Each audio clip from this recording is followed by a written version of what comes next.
اس کے بعد وہ خنجر لہراتا ہوا دوسروں کو زخمی کرتا ہوا بھاگا، لیکن اسے پکڑ لیا گیا۔ کئی لوگوں کو اس نے شہید کیا اور کئی لوگوں کو اس نے زخمی کیا، لیکن اس نے آخر میں خودکشی کر لی۔ امیر المؤمنین رضی اللہ تعالیٰ عنہ نے پوچھا اپنے بیٹے عبداللہ سے کہ میرے ذمے کتنا قرض ہے؟ بتایا گیا کہ اتنا قرض آپ کے اوپر ہے 86,000 درہم۔ تو آپ نے فرمایا کہ میرا مطلوقہ جو مال ہے اس مال کو بیچ کر کے یہ قرض ادا کر دیا جائے۔ اس کے بعد انہوں نے شہادت سے پہلے، بہت پہلے، خلافت کی 6 لوگوں کی کمیٹی انہوں نے بنا دی تھی اور ان کو اختیار دے دیا کہ ان میں سے جن کو چاہیں اپنا خلیفہ منتخب کر لیں، یعنی شہادت سے قبل کی بات ہے یہ۔ اور اس کمیٹی میں علی رضی اللہ عنہ کو، عثمان کو، اور زبیر اور طلحہ، سعد بن ابی وقاص اور عبد الرحمن بن عوف رضی اللہ تعالیٰ عنہم، یہ 6 لوگ تھے، اور کہا کہ ان میں سے جس کو چاہو اپنا خلیفہ منتخب کرو، نامزد کر دیا، 6 لوگوں کی کمیٹی بنا دی۔ اور اور اس کے بعد 3 دنوں تک آپ کا یہ زخم رہا، اور زخموں کی تاب نہ لا کر کے تیسرے دن وہ شہید ہو گئے۔ اور اس طریقے سے اللہ کے رسول صلی اللہ علیہ وسلم کی شہادت، آپ کی شہادت کے تعلق سے آپ کا جو فرمان تھا وہ پیشین گوئی سچ ثابت ہوئی۔ عمر فاروق رضی اللہ عنہ کی شہادت یہ کسی خلیفہ اور امیر المؤمنین کی پہلی شہادت تھی۔ ان کی شہادت کے بعد امت مسلمہ فتنوں سے دوچار ہو گئی۔ جب تک وہ باقاعدہ حیات رہے، زندہ رہے، امت فتنوں سے محفوظ اور مامون تھی۔ ان کی وفات کے بعد ہی انہیں قتل کیا گیا، انہیں شہید کیا گیا۔ ان کی وفات اور شہادت کے بعد امت کے اندر فتنوں کے دروازے ایسے کھلے کہ آج تک بند نہیں ہوئے، کیونکہ وہ دروازہ توڑا گیا تھا، اور جو دروازہ توڑا جاتا ہے اسے پھر بعد میں بند نہیں کیا جا سکتا۔ اس لیے فتنوں کے دروازے آج بھی کھلے ہوئے ہیں، اور یہ اللہ کی طرف سے ایک آزمائش ہے، اللہ کی طرف سے ایک کونی نظام ہے، اور قیامت تک سمجھ لیجیے کہ اس طرح کا فتنہ باقی رہے گا۔ تو عمر فاروق رضی اللہ تعالیٰ کی شہادت بھی قیامت کی چھوٹی نشانیوں میں سے ایک نشانی جو واقع ہو چکی ہے، اور انہیں ایک مجوسی نے شہید کیا، قتل کیا۔ آج بھی جو دشمنان صحابہ ہیں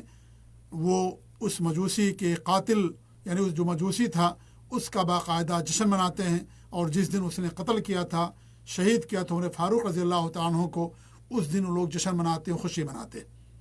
جو صحابہ کے دشمن ہیں، جنہیں ہم روافظ کہتے ہیں، شیعہ کہا جاتا ہے، اور آج بھی ایران کے اندر ابو لولو کی قبر موجود ہے، جس کی باقاعدہ عبادت کی جاتی ہے، اور اس کی قبر کا طواف ہوتا ہے، اور اسے شجاع الدین کا لقب دیا گیا، یعنی دین کا بہادر شخص، جس نے دین کے لیے بڑی خدمت کی، دین اسلام کے لیے بڑا کارنامہ اس نے کیا۔ یہ گویا کہ یعنی یہ لوگ سمجھتے ہیں۔ اب آپ سمجھ جائیں کہ یہ لوگ اسلام کے، صحابہ کے، مسلمانوں کے کتنے دشمن ہوں گے، جو امیر المؤمنین عمر فاروق رضی اللہ تعالیٰ عنہ کے قتل کرنے والے کو شجاع الدین کا لقب دیتے ہوں، اور اسے بہادر کا لقب دیتے ہوں، اور اس طریقے سے اس کے کارنامے کو بہترین کارنامہ قرار دیتے ہوں۔ آپ اندازہ لگا لیں تو عمر فاروق رضی اللہ تعالیٰ عنہ کی شہادت یہ بھی قیامت کی چھوٹی نشانیوں میں سے ایک نشانی۔ اسی طریقے سے آپ کے بعد جو تیسرے خلیفہ راشد ہیں، عثمان غنی، جنہیں ذو النورین کہا جاتا ہے، ہمارے نبی صلی اللہ علیہ وسلم نے ان کے ساتھ اپنی 2 بیٹیوں کا نکاح کر رکھا تھا۔ عمر فاروق رضی اللہ تعالیٰ عنہ نے اپنی بیٹی کی شادی کر رکھی تھی اللہ کے رسول صلی اللہ علیہ وسلم سے، جن کا نام تھا حفصہ، اور ابوبکر صدیق رضی اللہ عنہ نے بھی اپنی بیٹی عائشہ کی شادی اللہ کے رسول صلی اللہ علیہ وسلم کے ساتھ کی تھی۔ اللہ کے رسول صلی اللہ علیہ وسلم ان دونوں کے داماد تھے، اور جو 2 خلیفہ راشد ہیں، تیسرے اور چوتھے، وہ ہمارے نبی کے داماد تھے۔ تو عثمان غنی رضی اللہ عنہ کے ساتھ ہمارے نبی نے اپنے 2 بیٹیوں کی شادی کی تھی۔ انہیں جو کمیٹی منتخب کی تھی، بنائی تھی، عمر رضی اللہ تعالیٰ عنہ نے اتفاق رائے سے عثمان غنی رضی اللہ تعالیٰ عنہ کو تمام صحابہ نے اپنا خلیفہ منتخب کر لیا، اور سب نے آ کر کے ان کے ہاتھوں پر بیعت کی، اور انہیں بھی شہید کیا گیا، جیسا کہ اللہ کے رسول صلی اللہ علیہ وسلم کی پیشین گوئی تھی۔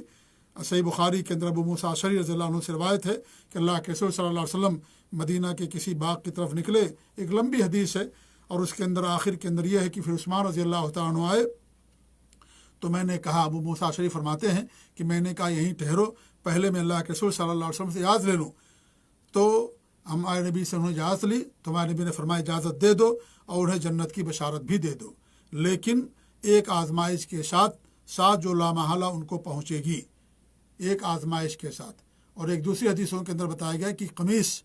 جو انہیں خلافت کی پہنائی جائے گی اس قمیص کو تم نہ اتارنا۔ اسی لیے جب سبائیوں نے اور خارجیوں نے حضرت عثمان غنی رضی اللہ تعالی عنہ کا محاصرہ کیا تو آپ نے نہ صرف صبر سے کام لیا بلکہ صحابہ کرام کو سبائی اور خارجی ٹولے کے ساتھ لڑنے سے منع کیا تاکہ کسی مسلمان کا ناحق خون ان کی وجہ سے نہ بہے۔ ان سرپسندوں نے، خارجیوں نے اور باغیوں نے اور سازش رچنے والوں نے حضرت عثمان غنی رضی اللہ تعالیٰ عنہ کے گھر کا پورے 50 دن تک محاصرہ کیا اور آخر میں جا کر کے ان کو قتل کر دیا۔ پانی تک کے لیے ان کو محتاج بنا دیا۔ عثمان غنی رضی اللہ تعالیٰ عنہ نے مدینہ کے مسلمانوں اور صحابہ کرام کے لیے مدینہ کے کنویں خرید کر کے ان کے لیے وقف کر دیا تھا، پانی پینے کا انتظام کیا تھا، لیکن وہی صحابی، وہی مدینہ کے لوگوں کو پانی پلانے والا ایک ایسا وقت بھی آیا کہ جب ان کا محاصرہ کیا گیا 50 دنوں تک ان کے لیے کھانا پینا تمام چیزیں بند کر دی گئی، پانی کی ایک بوند کے لیے ترستے رہے اور بڑی بے رحمانہ اور مظلومانہ طور پر حضرت عثمان غنی رضی اللہ عنہ کو شہید کیا گیا۔ 50 دنوں تک ان کے گھر کا محاصرہ کیا گیا۔ اسلام کے اندر بڑے مظلومانہ طور پر ان کو شہید کیا گیا۔ اس قدر مظلومانہ طور پر شہادت اسلام کے اندر نہیں ہوئی ہے جس قدر انہیں مظلومانہ طور پر شہید کیا گیا۔ عثمان غنی رضی اللہ تعالیٰ عنہ کو پورے 50 دن تک ان کے گھر کا محاصرہ کیا گیا، پانی کے قطرے کے لیے ان کو محتاج بنا دیا گیا، اور وہ قرآن کریم کی آیت کریمہ کی تلاوت کر رہے تھے۔ فَسَيَكْفِيكَهُمُ اللَّهُ پر جب پہنچے تو اس طریقے سے انہیں لوگوں نے شہید کر دیا، اور ان کی شہادت ذوالحجہ کی 18 تاریخ سن 35 ہجری کے اندر واقع ہوئی، اور اس طریقے سے اللہ کے رسول صلی اللہ علیہ وسلم کی پیشین گوئی سچ ثابت ہوئی۔ انہوں نے خلافت سے دستبرداری کا اعلان نہیں کیا کیونکہ وہی مستحق تھے اور وہی خلیفہ تھے، اس لیے خلیفہ دستبرداری کا اعلان نہیں کرتا ہے۔ اور ہمارے نبی نے کہا تھا کہ تمہیں جو قمیص پہنائی جائے گی تم اس قمیص کو تم نہ نکالنا، یعنی خلافت کی قمیص تم نہ نکالنا۔ ہمارے نبی کی ان کے لیے وصیت تھی، اس لیے انہوں نے اس کی وصیت پر عمل کیا، اس وصیت پر عمل کیا اور پھر انہیں شہید کر دیا گیا اور شہادت کے درجے پر وہ فائز ہوئے۔ عثمان غنی رضی اللہ عنہ کا قتل کسی آدمی کا، عام آدمی کا قتل نہیں تھا، بلکہ ایک وسیع و عریض اسلامی سلطنت کے سربراہ، امیر اور خلیفہ کا دن دہاڑے بڑے ہی سفاکانہ اور مظلومانہ قتل تھا۔ اس لیے ان کی شہادت کے بعد مسلمانوں کے جو حالات تھے مزید بگڑ گئے اور اس طریقے سے اور زیادہ ان کے ہاں فتنے جنم لینے لگے۔ تو ان دونوں کی شہادت قیامت کی چھوٹی نشانیوں میں سے ایک نشانی ہے، اور یہ ان دونوں کی شہادت اللہ کے رسول صلی اللہ علیہ وسلم کی نبوت پر ایک دلیل بھی ہے کہ آپ نے جس طریقے سے فرمایا تھا اس طریقے سے ان کی شہادت کا واقعہ پیش آیا، یعنی ان کو شہید کیا گیا۔ آپ صادق مصدوق ہیں، اللہ کی طرف سے آپ کے پاس وحی آتی تھی، اللہ رب العالمین نے آپ کو وحی کے ذریعے سے بتایا کہ ان دونوں کو شہید کیا جائے گا، حضرت عمر کو بھی اور حضرت عثمان رضی اللہ تعالیٰ عنہما کو قتل کیا جائے گا، شہید کیا جائے گا، اور ٹھیک اسی طریقے سے آپ کی پیشین گوئی سچی ثابت ہوئی اور ان دونوں کو شہید کر دیا گیا، اور یہ دونوں چیزیں واقع ہو چکی ہیں۔ بہرحال تو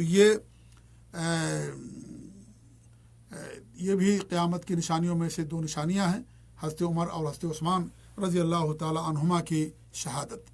انشاءاللہ باقی اور جو نشانیاں ہیں آنے والے دنوں میں آپ کے سامنے پیش کریں گے۔ اللہ رب العالمین ہمیں ہر طرح کی فتنے سے محفوظ رکھے، اللہ رب العالمین ہمیں صحابہ کی محبت دلوں کے اندر پیدا کرے، اور جو صحابہ کے دشمن ہیں اللہ تعالیٰ انہیں غارت کرے، انہیں برباد کرے، ان کے مکر اور ان کی سازش سے اللہ تعالیٰ پوری امت مسلمہ کی حفاظت فرمائے۔ آمین رب العالمین۔ وصلی اللہ علی نبینا محمد وعلی آلہ وصحبہ اجمعین، وجزاکم اللہ خیر، والسلام علیکم ورحمۃ اللہ وبرکاتہ۔